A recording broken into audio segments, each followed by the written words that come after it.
Hello, boys and girls, and a warm welcome along to today's United Kingdom talk. We're back in the Mirrorball studio today from the Britannia studio because we don't have the facility to use the phone in the other studio. So we're back today in the Mirrorball studio, and we are very honoured today to welcome to the show a very good friend of the programme. You've heard her many, many times before. Here she is. Please make some noise for Gwen! Hello, Gwen. Hello, Chris. Thank you. You're right, my darling. Yes, thank you. Oh, I'm sitting here now. I've got to tell people, this is the second time. This is the second time we've actually done this. You know why? Because I'm a jinx, Chris. I tell you, I'm a jinx on everything. This is the second time we've done this because I have already spent half an hour chatting away to Gwen on the phone. And we finished, we said our goodbyes and all that and all this, that and the other. And I looked across to my recording equipment. And although we'd had the conversation, I forgot to push the start button. So we'd had this chat and nothing had been recorded. What a waste of a morning, Gwen. And now Gwen has kindly agreed to do it all over again, thus making her half an hour late for her dinner, which is much appreciated. That's all right, Chris. It really is. So a lot of people, Gwen, have been sending you messages. If you're new to the show, you may not know Gwen. Gwen's recently diagnosed with cancer. What was that of again? Oh, it's a cervix. So it's a lady's cancer. And you've been having problems for a while, haven't you? Yeah. Say whatever you want. Only tell me what you want to tell me, Gwen. But feel free to say what you want because people are interested and like to know.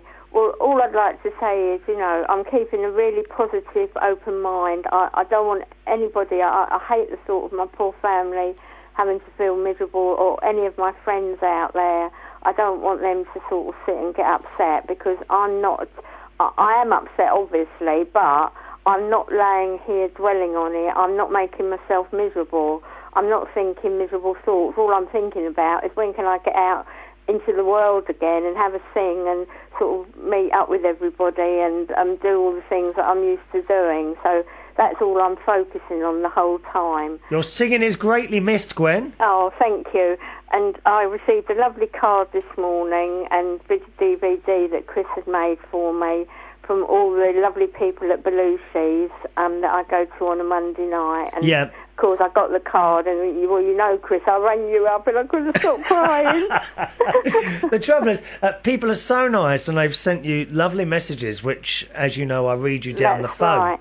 Yeah, and I'd like to thank all those people from all around the world that have sent me emails and the lovely audio messages that I was sent, and I really, really do appreciate them, and I just wish I could get to meet you one day and thank you personally, but I really, really enjoyed them. It made me very sad. I was in the hospital and Chris rang me to say he was going to read me out emails because when he got off the phone I was laying in bed crying my eyes out and the nurse come running over and she's gone, Gwen, why are you miserable? Why are you miserable? We don't want you to get depressed. I said, I'm not depressed, I'm happy. And she didn't believe me, I'm sure. And then the next night, Chris rang me again to play the audio messages to me. And, of course, the same nurse was on duty. And, of course, I was crying my eyes out again. So I think the second night she really didn't believe that I wasn't getting depressed. But she sort of kindly let me get on with it. So, but I was fine. It's just tears of happiness to think that so many people that I don't know that I've only heard about via Chris, care and think about me, and it's wonderful. But I'll be getting into trouble, you see. I'm surprised your daughter hasn't rung me up and said, can you please stop reading these emails to Gwen because it's upsetting her. Oh, no, because she thinks it's lovely. She thinks it's really wonderful, as does my husband and son, I showed my son my card this morning and he thought it was great. Yeah, if you want to send any more messages, they'll always get to Gwen. Please use the usual United Kingdom Talk email address. Chris at unitedkingdomtalk.co.uk. All right, Chris at unitedkingdomtalk.co.uk. So, with the cancer, when did you know there was something wrong? Was it long ago? Well, I knew. Well, it goes back now. I think about 16, 17 weeks. Because I think I said to you one night. I didn't tell you what was happening, but I just said, "Oh, something I remember was happening you telling to me that yeah. shouldn't be happening at my age." And that was I because remember I was that. bleeding, and but it all just kicked off really about 8 weeks ago. I left work because I work at a doctor's, and I left work on the Thursday, and I was fine, and I got home. And on the Friday I got up and I felt that I couldn't walk from A to B, and that was really the start of it. Well, you were just tired or what? I had this terrible tiredness, but the doctor thinks that at that time, that was when the blood clots had got into my lung. Oh, so you got blood clots as well now? Yeah, that was shown up on a scan.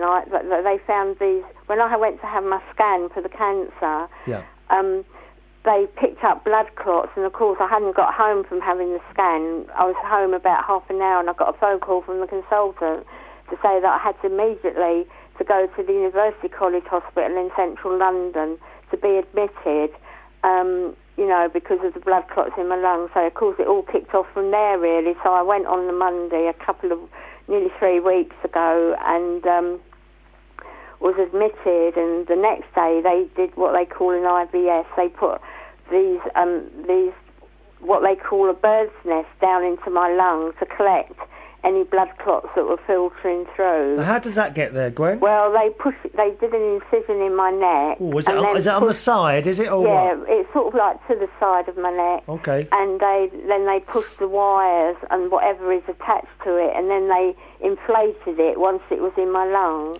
Oh, and that must have to go down a fair old way. Yeah, that's Can right. you feel it when it's...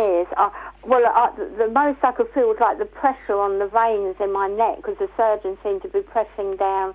I suppose he was pushing the catheter through, or whatever was going through, into my lung, and I felt that. But you couldn't actually feel it in your chest? I can't feel it inside there, no, because I've still got it in. According to the cardiologist, I should have had it out within a few days, but I've still got it there. So when I was discharged from hospital, I wanted to find out, what was going to happen about it, but I never actually saw a doctor before I was discharged, so I'm no wiser really about anything. So I've still got it there, because I'm thinking, I hope it won't affect me when I come back and sing.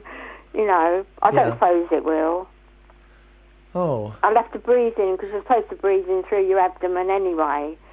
But it doesn't affect anything you do, the thing this thing that's in there? No, that doesn't affect anything. Mind you, I'm not doing a lot, am I? Because I'm still in bed, unfortunately. Well, yeah, I suppose so. Because of the radiotherapy treatment, I'm still sort of like stuck in bed.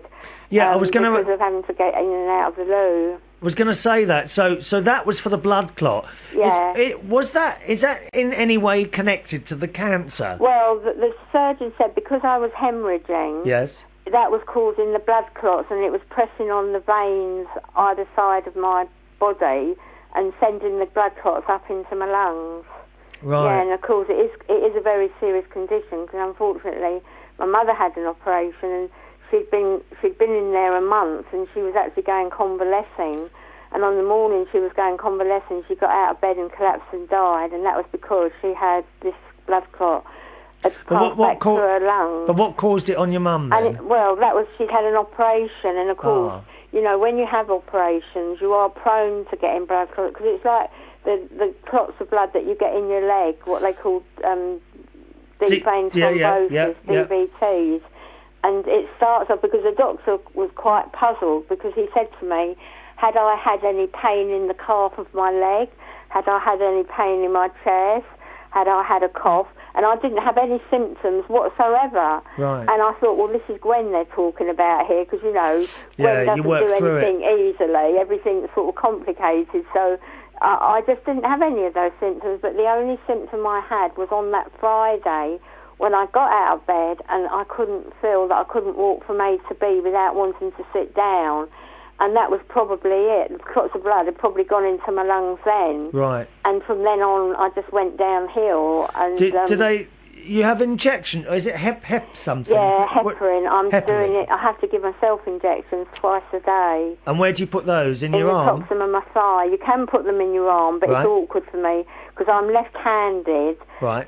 So I could give myself probably one in my right arm, but I wouldn't be able to do my left arm. Yeah. As there isn't so much up there in my arm, I'd only be able to do 2 or 3, but on the tops of my thighs, I've got plenty of space left to give myself injections. Right. Yeah. Okay, so that's presumably sorted that out now, is it? So what have they done? What have you had done about the cancer so far? Well, I had radiotherapy, which I had 5 courses of. Which now, I think you told me, didn't you tell me they gave you a little tattoo for this? Yeah, they gave me 3 tattoos where they direct the radiotherapy at. So well, not real ones, were they? They scratch under but the markings are still there. I can still see them. I would have thought you'd had enough of needles by then. Exactly. But it was only those, and so they're there. So when I go back and see someone in 6 weeks, or it'll be 4 weeks' time now. I don't know. They did mention chemotherapy, but as far as I know, I won't be having an operation. So you've already had the radiotherapy. I've had the radiotherapy. Could they not just cut it out? Well, for some reason, obviously they can't. Right. You know, they just can't get at it or can't do it now, so I've just got to have this treatment. But you finished the radiotherapy. When I go back, they'll say that the tumour has shrunk a little bit. I don't know. Yeah. But you finished the radiotherapy, have you? I finished the radiotherapy, yeah. Okay, how many of those did you have? What was I only had to have five courses. The surgeon originally said I'd have to have it for 6 weeks. But the radiotherapist said, no, I only needed 5. So what was that, 5 weeks? No, 5 days. 5 days? What, one lot a day? One lot a day, And how does that feel when they're doing that? You don't feel anything. All you do is they have to position you on the table. Are you in a machine, or is it just a... Oh, you've got a machine whirring around you. Right. It goes over you and passes across. But other than that, you don't feel anything. But of course, it is sort of like burning at your inside. So, right. But you don't feel that at all. Any side effects of that at all? Yeah, you get. They said that I would get sort of like severe diarrhea, vomiting, and also I could get cystitis. Well, I've had the touch of nausea, and I have had sort of like I've been on the loo ever since I came home. Oh, so no. I've got that. But so you've been up and down all night. I'm up and in and out of bed all day and all night. Oh. Yeah, and I suppose I've just got to be grateful for it. It's really annoying. It makes you feel weak, but if at the end of the day you're going to feel a bit better, hopefully, How long's that been? Is it getting any better? Well, yesterday it was bad again, but today it's not been too bad because I've been talking to you for it'll have been an hour, won't it? Really, by the time we finish. Yes, it will. And I haven't I haven't had to dash out because that has been my one fear. I've got to say to you, Chris, I've got to go. Well, don't worry, I'll fill in while you're in there. Oh, but if you could close the door because we don't want to hear it. Oh no, you wouldn't. I'm not on top of the toilet. No, I haven't got an ensuite, so I've got to go across the landing. So you'll be all right. Yeah. So what's your next? It's a great inconvenience. This is all it is to me because I just want to feel. I just want to be able to go out because I really, apart from going to the hospital. Well, you will be able to, won't you? Yeah. There's a very good chance of all this working, isn't there? That's right. Yeah. So you imagine now, Gwen, positive. They can do some wonderful things. Even going back just 10 years. That's right. A lot of this stuff wasn't as much. Wasn't around, was there? I mean, I always wonder, because when I went into nursing in 1952, I went into nursing at the start of the National Health Service. Yeah. And I used to read stories and sort of like hear about medical times, and I used to think, well, 1927, in 1927, they used to, if people were ill, their cure for that was they'd take everybody's teeth out. They'd remove people's teeth, top and bottom, regardless of whether they needed to come out, because they thought it would help to cure them. And I think 1927, 27, 37, 47, so that was only like 30 years before I went into nursing. It's not long ago at all, is it? That was 30 years before 1952. But of course, in 1952, they didn't do any of that. And they'd come on in those 30 years with so much, with like the antibiotics and everything else. Well, I think from 1952 to now, all the technology that is going into medicine, it's just sort of like phenomenal and just unbelievable that in that 50 years since it's nearly 60 years since I went into nursing, so much has happened, so much is invented, and of course, like, I know they still haven't got a cure for Alzheimer's, but they're looking into it all the time, and into sort of like cancer, and there's so much more they can do. And people that have got HIV, they've got so much that they can do for them now, whereas 15 years ago, back in the 80s when it was all kicking off, there wasn't hope, was there? But now... Is that for HIV? Disease. Yeah. No. Yeah, that's... Oh, right. That's right. In the 80s... the whole I knew HIV. So many people in the 80s. If you had it, that was it. That died. That was it. It was just awful. Yeah. I know an awful lot about that subject now. I want to do a whole show on that at some point. Yeah, you should do. Because there's a lot to be said, and there's a lot of people. Because a lot of people still shy.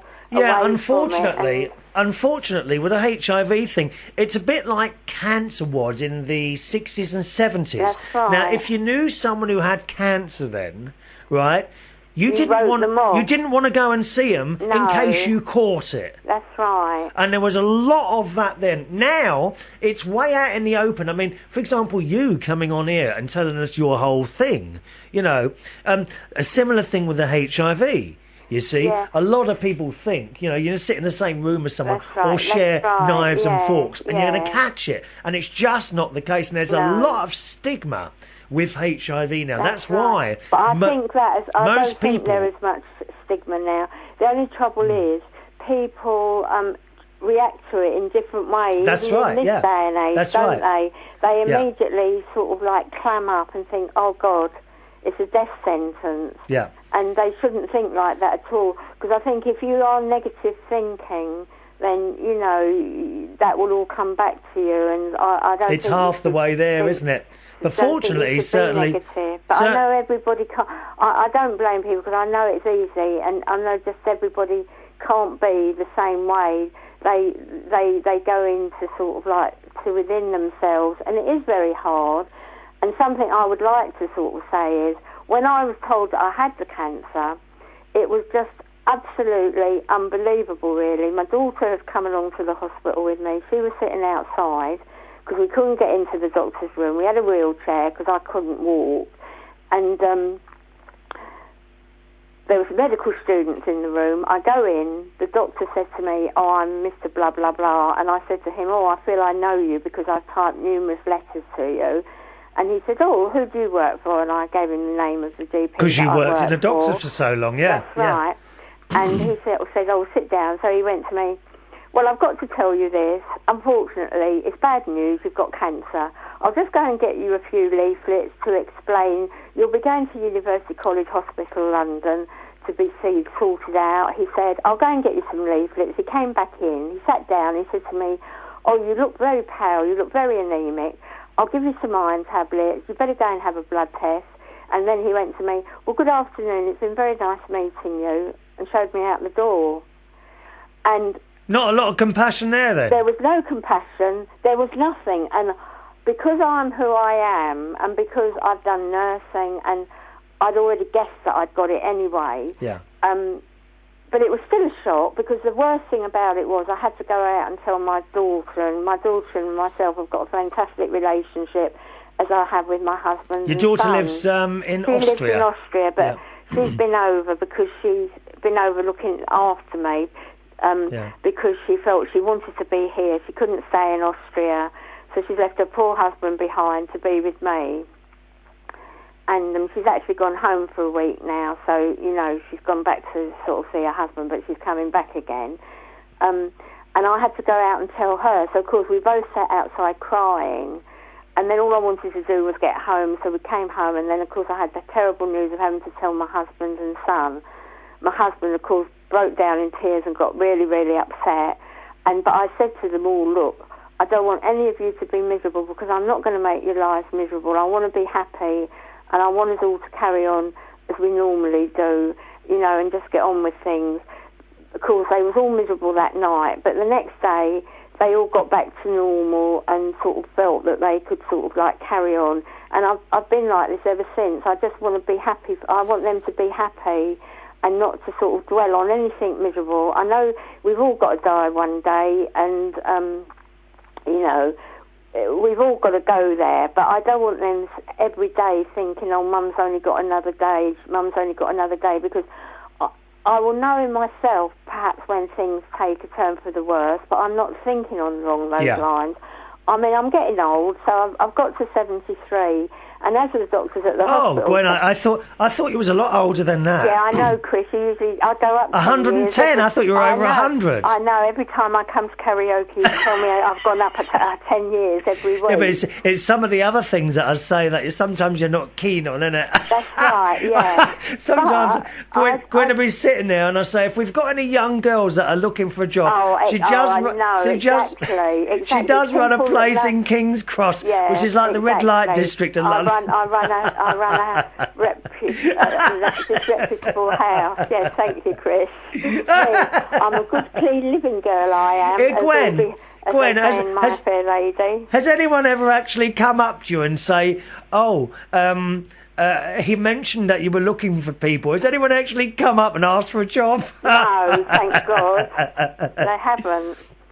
Of course, at Belushi's, where you sing on Monday nights, usually before you become ill, it was we recently did like a little concert for you and recorded people singing, and they signed a big card. I just want to point out, Gwen, that wasn't my idea. It was actually one of the young lads who comes in there, Pretty Boy Steve, who rang me and says, "Shall we do a concert for Gwen?" Oh.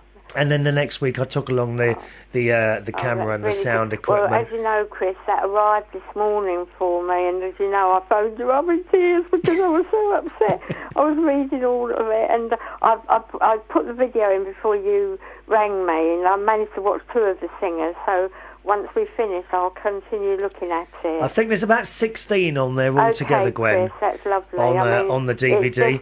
As I said before, everybody out there, you know, I just think everybody's so wonderful to even think about me, because I am an old lady, and, you know, and when I hear in the press all the bad press that sort of like younger people have towards older people, but you see, I've never ever found that. I used to go and sing in a Chinese restaurant, and...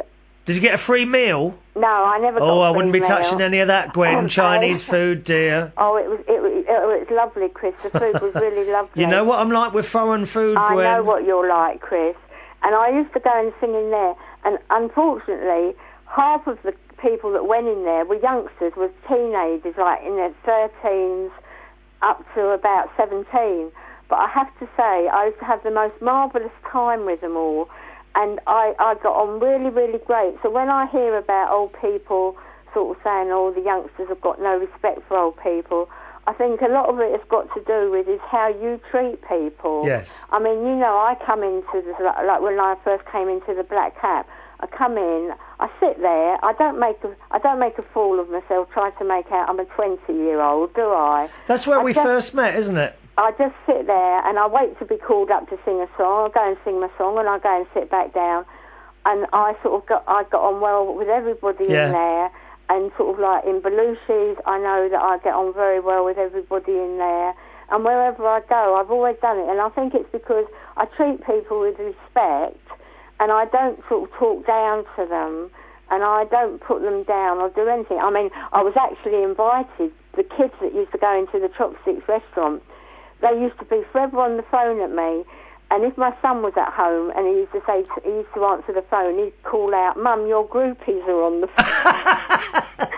And I used to go, and one night I got an invitation from them to a 16th birthday party. Yeah.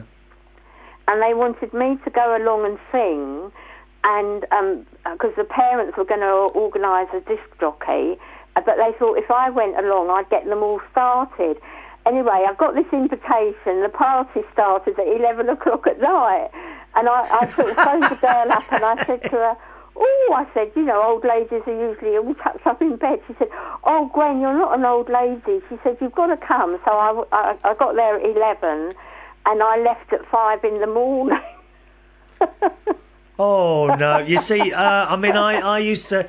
DJing, I used to work until 4 or 5 in the morning. I just don't want to do that anymore. No. Two o'clock. 2 o'clock is late enough now. Actually, I think he was staying the night at the house. Whether he knew the family, I don't know.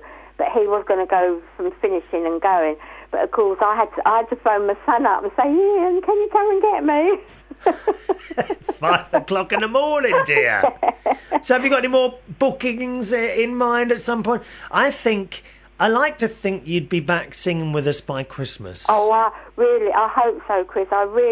Once what I've got at the moment is finished with, in myself, I feel much, much better. I can say that I don't, because I was so drained and so tired and just felt so really, really rough.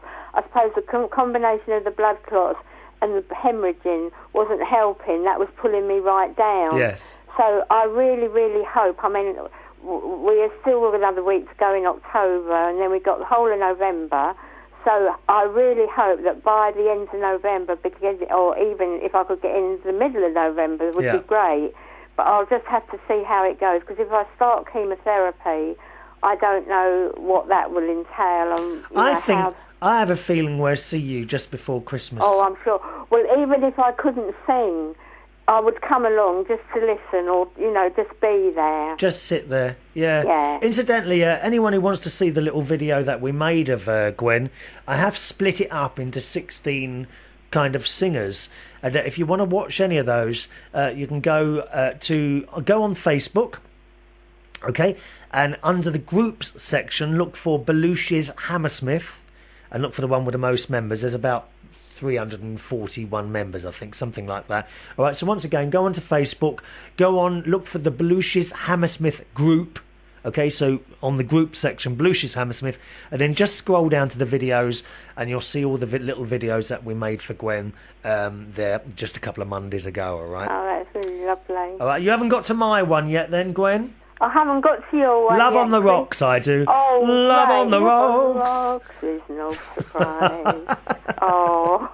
There's a few you do, isn't there? When are you back at the hospital again? About 5 weeks? Well, about 4. I've been out of hospital 2 weeks today. What was the food like in there, Gwen? Oh, don't. It was absolutely vile. Gillian said she's going to write to Jamie Oliver and ask him to go and sort them out. Well, what was wrong with it then? Oh, well, I ordered an omelette one night for supper. I thought, oh, that sounds all right. When it came, it was about 4 inches thick, and it felt like a rubber ball. If I had thrown it at the wall opposite me, it would have bounced straight back and hit me in the face. So I never even cut into it, because I thought, oh, I can't. If I ordered some turkey one night, and I cut into it, and it tasted so much of disinfectant. And the lady in the next bed to me said hers tasted like disinfectant. The roast potatoes, because I think they cook the meals outside, and it's put into the hospital. They've got like great big Bakelite lids over the plates. They all go into a microwave. So whether something in the Bakelite drops out and taints the food, I've got no idea. But it was vile, and anything you ordered, I ordered semolina one night, because I used to like semolina. Yeah. That was like a rubber ball. It was in one big mass, and I could have bounced it on the floor. Didn't you have people going out and bringing your stuff in then? Yeah, Gillian, anybody that came to visit me would bring me food, because I just couldn't eat it. I think in some of these hospitals, they now actually have menus from local... They give you a menu. No, from local pizza places and that, and you can order stuff in. Oh, well, that would have been fine. I don't know, Gwen. They bring you a menu round, and you think, that looks palatable, but when it comes up, it's vile. You'll have to have something better than that now you're at home. The starter was a cup of orange juice. Oh, yeah. So I used to order that, because that was, Just have the orange juice. Drink. Gwen, time to go, my darling. Oh, okay, dear. Well, I'm glad we sorted it out then. All right. All right, then. Lovely to talk to you. Thanks for me back. Lots of love to you, and to all those people out there, once again, thank you so much for your audio messages and your emails, and I just love you all, and thank you for being so wonderful. Lovely, Gwen. Take care, my darling. Lots of love. Bye-bye now. Dear. Bye now. There we are. Just quickly, Gwen on the phone there. Time for me to go. I hope you enjoyed the show today. The email address is chris@unitedkingdomtalk.co.uk. Chris at UnitedKingdomTalk.co.uk. Thanks for watching. Bye bye.